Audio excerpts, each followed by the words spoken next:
بەڵێ خۆشەویستان لەگەڵتانە بەردەوامین ئەمڕۆ 27 سێ ڕۆژی جیهانی شانۆیە بۆیە گفتوگۆکەی لەسەر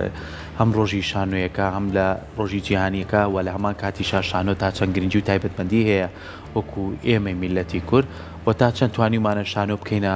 پێشەنگ لە ناو هەرێمی کوردستانەوە لە کوردستانی گەورەیە. لە ڕابردووە چەند هەوڵدراوە بۆی کە لە ڕێگەی شانۆوە پەیامە جیاوازەکان بگاتە کەلتورە جیاوازەکانی تر و ئایا تێکەڵبوون و فستیڤالەکان تا چەند ئەبێتە دەرفەتێک کێمە لە ڕێگەی شانۆوە دابوونەریت و کەلتوری کوردی خۆمان بناسێنین. ئەو دەقە شانۆیانەی کە هەیە ئەو شانۆنامانەی کە پێشکەش ئەکرێ ئایا بە پێویستە یاخود ساڵانە ئەبێت چەندین جۆری فستیڤال و کۆڕ و سمینار ببەسرێت بۆی کە بتوانین شانۆ هەمیشە دەرگاکانی ئاوەڵا بێت تا چەند توانراوە پشت بە دەقی کوردی ببەسرێ. ئایا دەقی کوردیمان هەیە کە بیکەینە شانۆ بۆ بەردەوام هەوڵێن دەقە وەرجێڕاوەکان یاخۆ دەقانەی کە بیانین ئێمە بتوانین کاریان لەسەر بکەین و بە پێویست کار لەسەر ئەوە کراوە کە ئێمە کۆمەڵێک لەو چیرۆک و داستانانەی کە کورد هەیەی بکرێتە شانۆنامە و خۆمانی پێ بناسێنین. بۆ مەبەسە میوانداری زۆر بەڕێز دکتۆر فازی جاف وەکو دەرهێنەر و ئەکادمیست کە ئێستا بە شێوازێکی ڕاستەخۆ لە ستۆدیۆکانمان لە شاری هەولێری خۆشەویستەوە لەگەڵمانایە بۆ ئەوەی کە هەم لەسەر ڕۆژی شانۆی جیهانی و هەم لە سەر ڕۆڵی شانۆ کۆمەڵێک گفتوگۆ بکەین. دکتۆر سڵاو لێبێ و بەیانی باش پیرۆزبایی ئەم ڕۆژە لە جەنابتەکەین و هیوادارین کە ڕۆژی شانۆ بێتە دەرفەتێکی گرنگ بۆ هەموو شانۆکارانی گیان و بەتایبەتی کوردیش. دکتۆر فازی سڵاو لێبێت و بەیانی و باش.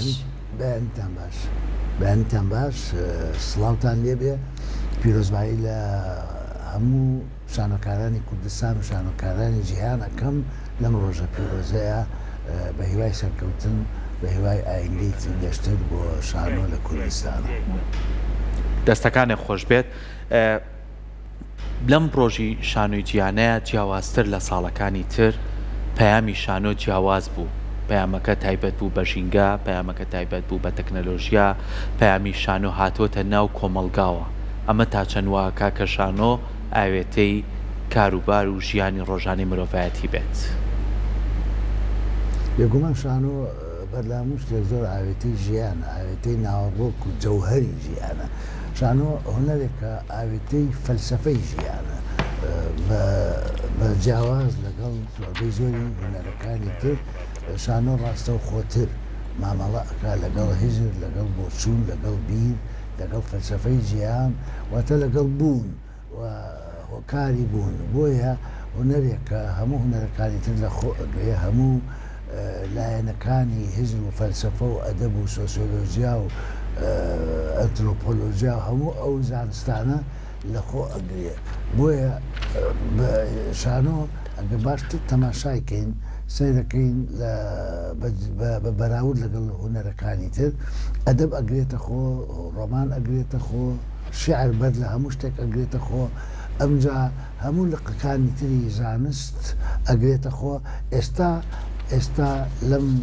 سەردەمەیە شانۆ تەکنەلۆژیایی باشتر بەکار با بڵێن بەکارهێناوە. شانۆ لەم سەردەمەیە هەموو دەستکەوتەکانی پێشکەوتنی لە باوەش گرتووە بەکاری ئەهێنێ بۆ ئەوەی نمایشێکی باشتر پێشکەش بکە. بێگومان ئەم شتە زیاتر ئەوەی کە من ئێڵێم زیاتر ئێستا لە شانۆی ڕۆژاوایی یا لە شانۆی ئەوروپایی هەروەها لە شانۆی ئەمریکا و ئەو کەنەدا و وڵاتانی ئاسیاییش ئەم دەستکەوتانەی لە بوارە جیاوازەکان هێناوەتە ناو نمایشەوە. تەماشاکەین بۆیە ئێستا نمایشی شانۆیی لە ئێستاە بە بەراورد لەگەڵ مێژووی شانۆ گەشتۆتە ترۆپک، گەیشتۆتە لوتکە. لەگەڵەوەی کێمە لە پاڵ شانۆکارە جیهانیەکان چەندین شانۆکاری کوردیشمان هەیە. تا چەند ئەو شانۆکارە کوردانی کێمە هەمانە هەوڵیان داوە لەوەی کە شانۆ بەرەو پێشەوە بەرن. بەڵێ ئێمە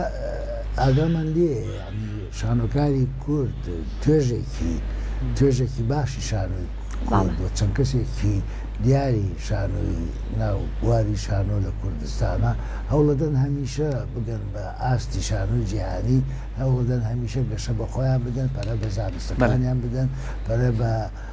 بەو زانیاریانە بدەن کە هەیەیانە، هەروەها پەرە بدەن بە بەهرەی خۆیان بۆ ئەوەی هەر نەبێ بگەنە ئاستێکی باش بە بەراورد لەگەڵ شانۆی جیهانیە. ئەمە لە ڕووی تاقەوە ڕاستە. ئەمە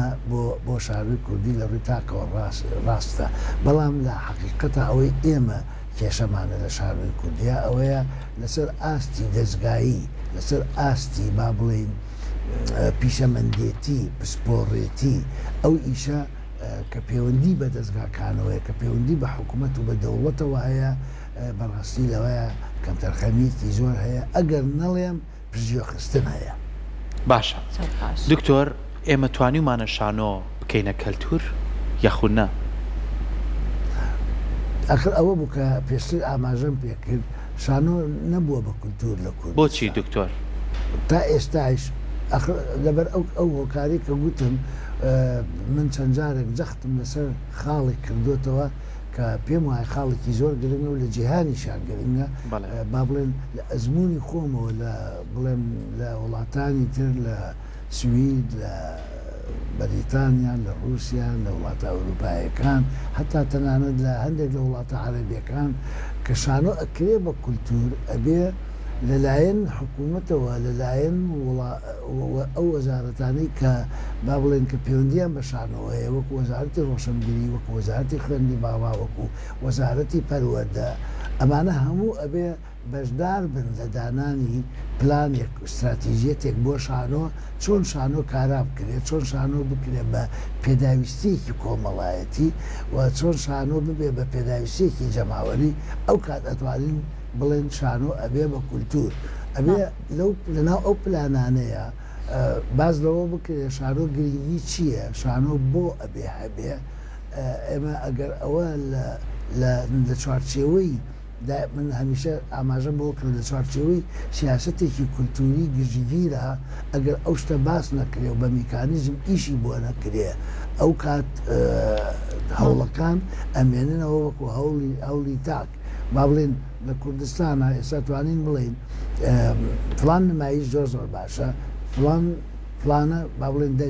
دەرێنەرێکی باشە وەک ئەوەیە لە مۆسیقایە با بڵێن بزاوی مۆسیقی زۆر پێش نەکەوت بێ یا بڵێن لە سینەمایە بزاوی مۆسیقی بزاوی سینەمایی زۆر پێش نەکەوت بێ بەڵام فلانە دەرێنەری کورد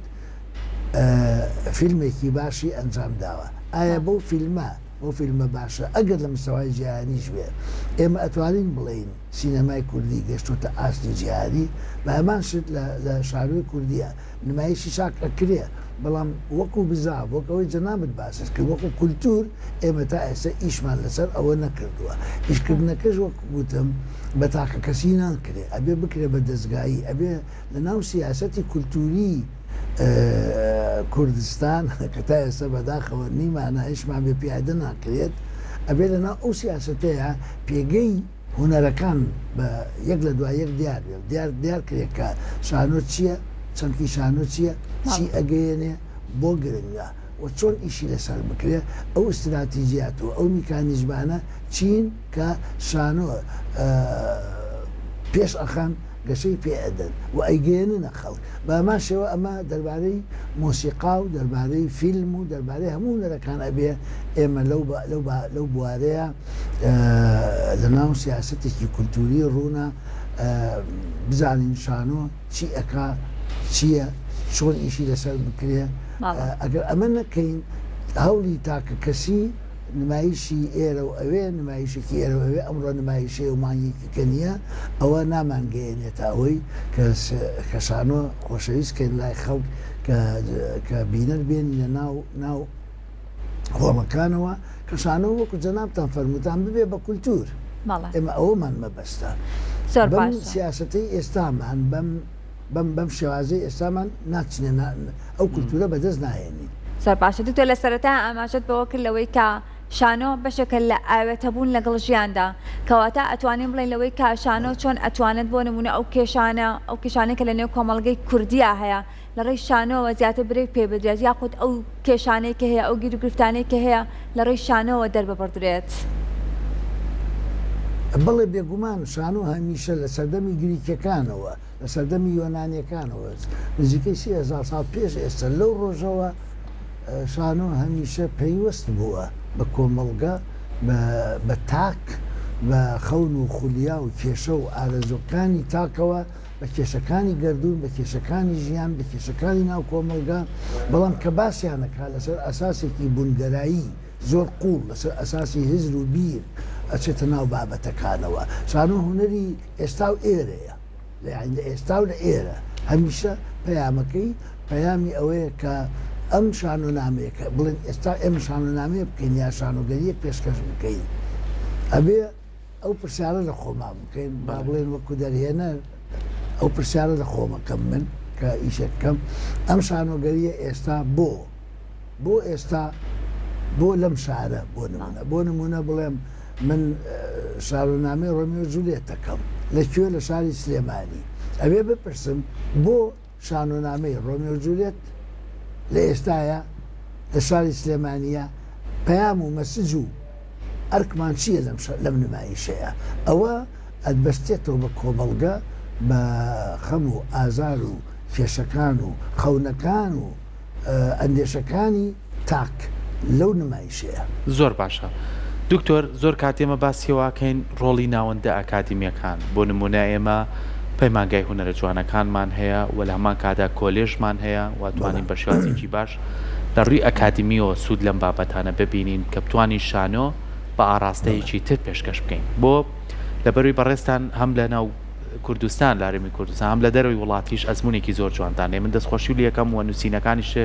مە لە نزیکەوە لەبەرەوەی خۆشم شانۆکارم نووسینەکانیش و کارەکانیشتم بینیوە بەڵام چەند گرنگە ئێمە ناوەندە ئەکادیمیەکان ڕۆڵێکی بەرچاویان هەبێت لە پێکەیاندنی ئەکتەر دەرهێنەر بۆ کەسانی کە لە بوارەکانی سینۆگرافیا لە هەموو بابەتەکانی ترا کار بکەن بۆ ئەوەی کە من ئیشێکی مامۆسا دکتۆر فازیل کارێکی شانۆی کە ڕۆمیۆ جولیێتی کرد کەم و کوڕیتیان نەبێ ئەو ڕومیۆ جولیێتی کە لە ئەڵمانیا 6 مانگ پێشکەشەکرێ با هیچ نەبێت لە کوردستان هەفتەیەکی باش پێشکەشکرێ چەند گرنگە شانۆ بە تێر و تەسەلی پێشکەشکەین بێگومان شانۆ چەند تێر و تەسەل بێ یا بڵێ نمایش چەند تێر و تەسەل بێ ئەوەندە چاکە بەڵام بێگومان بۆچوونی خەڵکیش یا با بڵێن بۆچوونی مرۆڤ بە دەربارەی تێر و تەسەلی لە هونەرە ئەوە بە خۆی چەمکێکی زۆر ئستاتیکیە ینی شانۆ بەنسبەت منەوە نمایش شێوەنە زۆر تێر و تەسەل بێ بەنسبەتێکێکەوە تێر و تەسەل نەبێت ئەمە بۆ خۆی چەمکێکە ناچمە ناقم چەمکەوە بەڵام ئەوەی کە زۆر گرنگ لە لێرەیە ئێوە ئاماژەتان پێکرد ئەویش مەسەلەی نێوەندی ئەکادیمیە ئێمە ئێستا بڵێن چێ کۆلیژمان هەیە بۆ شانۆ یا بڵێن دوو کۆلیژمان هەیە و کۆلیژی ترمانێ بۆ سینەما و لە زانکۆیە ئەخوێنرێ و چەندین پەیمانگای هونەرە جوانەکانمان هەن لە ڕاستیە کێشەی سەرەکی ئێمە نێوەندە ئەکادیمیەکەیە دیسانەوە یعنی ئێستا ئێمە ساڵانە ئەتوانین بڵێن 15 هەڵگری بڕوانامەی ماستەر ئامادە ئەکرێن لە کوردستانە بەڵام بەداخەوە ئاستی ئەکادیمیمان ئێمە لاوازە من خۆم ڕاگر بووم لە کۆلیجی هونەر لە زانکۆی سەلاحەدین وانیشم گوتوتەوە بەڵام لە ڕاستیە یەکێک لە تەوەرەکان کە ئەبێ ئێمە ئەبێ باش ئیشی لەسەر بکەن بیگۆڕین و پێشی بخەین چاکسازیت یا بکەین ئەویش ناوەندە ئەکادیمیەکەیە نەبوونی مامۆستای باش نەبوونی پسپۆڕی باش نەبوونی ئەکادیمیستی باش لە بوارەکە بووە بە کێشەیەکی گەورەی دروست کردووە ئەو کێشەیەش ئەوەیە کە بەرەبەر خەریکە خەڵکی ئەکادیمیمان بەناوە ئەوانی کە بڵێن هەڵگرانی بڕوانامەی ماستەرن و پاشتریش دکتۆرە کە تا دێ زۆر ئەبن بەڵام جێگەی داخە کە من ئەوە بڵێم ئەو ڕۆڵەکارایە نابێت لە ناو کۆمەلگایە کە پێویستە بیان بێت بۆچی نابێت دکتۆر بۆچی نابێت ئەو چەند ساڵێک هەوڵبا بتوانێت قۆناغەکانی بۆ نمونە بەکالێروێز بخوێنێ بۆ نمونە قۆناغ ماستەر بخوێنێ کۆلاغ بچێتە قۆناغێکەوە کە دکتۆرایە بتوانێت تەواو لە ڕووی تیۆری و لە ڕووی پراکتیکیشەوە چکە شانۆ هەر لە هەردوو ڕووەکەوە پێویستە بەڵام ئەوەی کە گرنگە بۆچی ناوێت کە کۆمەلگاکەمان بۆ نمونە من خوێنکارێکم ئەو زانستی پێێتی ئەو زانیاری پێێتی ئەو بۆچوونە جیاوازی پێێتی لە شانۆیە بە منی بگەێنێ هۆکارەکە چییە؟ بەڵام مەرج ئەوەیە کە ئەو زانیاریە ئەو ئەزمونە ئەو بڵێن ئەو زانستە کە ئەو هەیەی کە ئەبێ هەبێ بۆی بیگەێنێ ئێمە بەداخەوە بەشێکی زۆری خوێندنە ئەکادیمیەکەمان ڕووکەشە نامێ زۆر نمونە بێنمەوە چونکە وابزانم بۆ هەمومان دیارە کە لەم ساڵانەی دواییە ڕەنگە بیسی هەڵگری بڕوانامەی ماستەر و دکتۆرامان هەبێ بەڵام بەشداریکردنیان لە پێشخستنی شانۆ لە نووسین لە توێژینەوە من بۆ خۆم لە ئەرزی واقع هیچ نابینم. یعنی ئەزانم خەڵکانی ئێستا خەڵکانێکی زۆرمانەیە خاوەن بڕوانە من بەڵام بەداخەوە شوێن دەستیان جارێ دیار نییە. هیوادارم ئەوانە بکەونە خۆیان ڕابێنن دەست پێشخەری بکەن توێژینەوەی باش پێشکەش بکەن خزمەت بە شانۆ بکەن لە کوردستانە. زۆر باشە. بەڵێ لەگەڵ ئەوەی کە ئێمە باسمان لەوە کردو کە هەمیشە لە ڕابردووە لەوانەیە ڕۆڵگەرانی شانۆکاران تۆزە قورستر ببێت بە تایبەتی بۆ ژنان کە لە پێشوتا بینیمانە کە هەمیشە لەوەی کە پیاوێک ڕۆڵی ئافرەتێکیشی گێڕاوە لە شانۆکانە بەڵام بە خۆشحاڵی و لەوەی کە ئێستا دەرگایەکی زۆر باشیش کراوەتەوە کە ژنانیش ئەتوانن ڕۆڵیان هەبێت لە بواری شانۆیە بەڵام ژنانی ئێمە تا چەند هەوڵیان داوە ئەو ڕۆڵە بەکاربهێنن بۆ ئەوەی کە ئازارەکان و مەینەتەکانی ژنان لە ڕێی شانۆوە بگێنن بە نەکەم و کوردستان میگەنن بە هەموو جیهانیش. بەڵێ خۆشبەختانە لەمەیانە من زۆر پۆزتیڤم. خۆشبەختانە لەم ساڵانەی دواییە ژمارەیەکی زۆر لە خانمە بەتوانەکان هاتونەتە ناو بواری شانۆوە. ینی با بڵێن بە بەراورد لەگەڵ هەفتاکان و تا حدێکیش تا ڕادەیەکی لەگەڵ هەشتاکان ئەوە ئەبینین تا ڕۆڵی ژنان کچان یا خانمان لە ناو شانۆیە تا دێ گەشە ئەکا. ئەمە جێگای شادیە چونکە بەڕاستی لە ناویانە کەسانێکی بەتوانان بەڵام ئەم تواناییە تا ئێستا لە بواری نواندنا خۆی ئەنوێنێ. لە بواری نواندنا بە پلەی یەکەم با بڵێن ئێمە چەندین ئەکتریسی باشمان هەیە ئەمە جێگای دڵخۆشیە. من هیوادارم لەناو ئەو کچانەیە دەرهێنەر هەڵکەوێ یا با بڵێن دەست بەرن بۆ کاری دەرهێنان. ئەمە زۆر گرنگە. ئێستا لە جیهانە لە ساڵانی لە هەشتاکانەوە سیاسەتێک هاتە پێشەوە ئەوی سیاسەتی بڵین سیاسەتی بایەخدان بە ئافرەت یا بە ژن لە بواری دەرهێنانی شانۆییە. یعنی کرا بە مەرج بۆ نمونە لە سوید کرا بە مەرج لەسەر شانۆکانی شانۆ دەستگایەکان یا باڵن شانۆ حکوومیەکان شانۆ گەورەکان کە ئەبێ لە ناو ڕێپارتواری ساڵانەیانە چەند ئیشێک پێشکەش بکرێت چەند نمایشێک پێشکەش بکرێت کە دەرهێنەرەکەی خانم بێ ئافرەت بێ ژن بێ. ئێمە تا ئێستا لە ناو کچەکانمانە ئەو دەست پێشخەریە کەمە. من لێرەوە داوایان دیەکەم بەم بۆنەیەوە یەکەم پیرۆزباییان دیەکەم دووەم پیرۆزبایی بڵێن ڕۆژی جیهانی شانۆیان دیەکەم دووەم داوایان دیەکەم کە ئەم بوارە بچە ناو ئەم بوارەوە بواری دەرهێنانی شانۆی. من بۆ خۆم زۆر کەسم هانداوە کە لە ناو کچەکان ئێستا کاتی ئەوەیە کچی کورد ببێ بە دەرهێنەر. بێگومان لەگەڵ ئەوەشە ئەوڵەکانی تری زۆر گرنگە کە ئێمە بتوانین کادری باشتر دروستکەین لە شانۆیە. ڕاستە ئێمە ئەزانین دەرهێنەر ڕۆڵی سەرەکی ئەبینێ لە شانۆیە و دوایەوە ئەکتەریە دوای ئەوە بابەتەکانی تری وەکو سینۆگرافیایەت بەڵام ئەمانەش هەمووی پێویستی بە کەسانی بەتوانە هەیە بۆیە بە هەمویان تەواوکەری یەکترن بۆیە زۆر گرنگە خانمانیش بێنە پێشەوە کە کاری دەرهێنان بکەن. مامۆستا پێم خۆش بوو پرسیارێکی ئەوەش بکەم ئایا ئێمە بە پێی پێویست نووسەرمان هەیە بۆ نووسینی دەقیق شانۆیی یاخوو بۆ بەس پەنابین بۆ وەرجێڕان و دەقەبیانیەکان؟ بەد لەوەی بچمەنا وەڵامی ئەم پرسیارەوە لە ڕاستیە ئەگەڕێمەوە بۆ ئەو تێبینی جەنابەت لە حقیقەتا من لە هەموو نووسینەکان و لە هەموو لێدوان و چاوپێکەوتمەکانمە جەختم کردووە لەسەر پسپۆڕێتی. یعنی بڵێن ئەگەر بمانەوێت شانۆی کوردی شانۆ لە کوردستانە گەشە بکە شانۆ لە کوردستانە پێشکەوێ ئەبێ بە تەواوەتی جەخت بکەین ئیش بکەین لەسەر مەسەلەی پیشەمەندێتی پسپۆڕێتی. ئەمە زۆر گرنگە بۆی شانۆ پێشکە ئەو پیشەمەندێتی و پسپۆڕێتیە هەموو بوارەکان ئەگرێتەوە بڵێن بواری نواندن بواری سینۆگرافیا بواری تیشک و ڕووناکی و دەنگ و هەموو بوارەکان بواری جلوبەرگ لە هەموویە ئەبێ ئێمە پسپۆرمانە بێ لە زۆربەی زۆری ئەم بوارانەیە ئێمە تا ئێستا پسپۆرمان نییە زۆربەیان نیمانە بۆیە ئەمە زۆر لایەنێکی گەلێک گرنگە من لە هەموو